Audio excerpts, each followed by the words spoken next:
Shakshuka cu feta sau ouă în sos de roșii cu feta. Salutare dragilor! Astăzi vă prezentăm o rețetă cunoscută în toată lumea sub diferite denumiri. Este o rețetă foarte ușoară și rapidă pe care o putem face cu toți acasă. Noi am făcut inclusiv pâine în casă, iar rețeta o veți găsi în descriere mai jos. Am pus mai întâi tigaia la încins, după care vom tăia mărunt o ceapă roșie.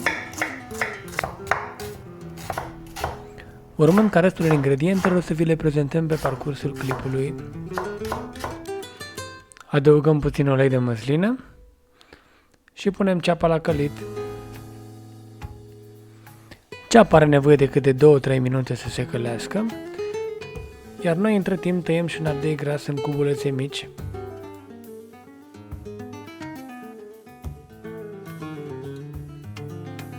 Uitați, cam așa ar trebui să arate ceapa noastră.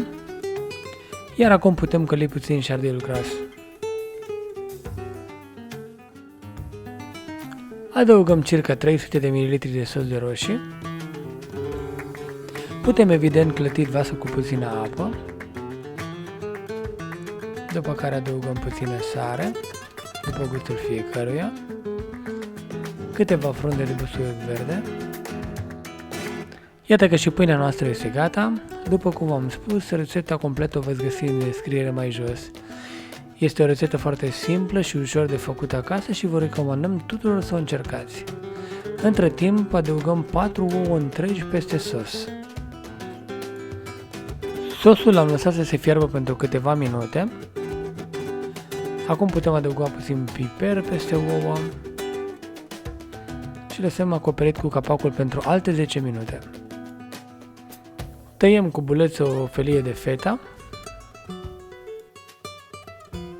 și vă invităm să vă abonați canalului nostru și să apăsați clopoțelul pentru a nu rata niciuna dintre ineditele rețete ce vor urma. Atât eu cât și soția am lucrat foarte mulți ani în domeniul restaurantelor, iar toate rețetele ce le prezentăm le facem cu toată dragostea pentru voi. Spre sfârșit putem adăuga cubulețele de feta peste sosul nostru, după care mai lăsăm acoperit cu capacul pentru încă circa 5 minute și putem servi masa.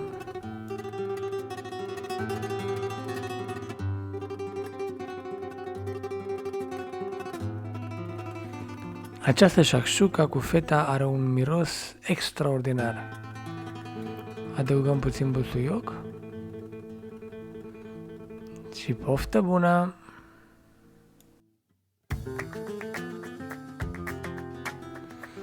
Ce spuneți despre această pâine? Pentru cei care ați încercat-o, ne-am bucurat dacă ne-ați lăsat un comentariu aici jos în descriere.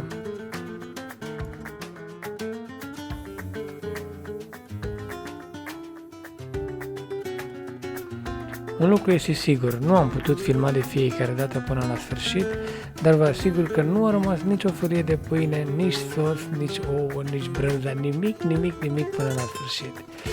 Ne bucurăm că ați fost alături de noi, vă dorim tot binele din lume și ne vedem pe curând cu o nouă rețetă. Pa, pa!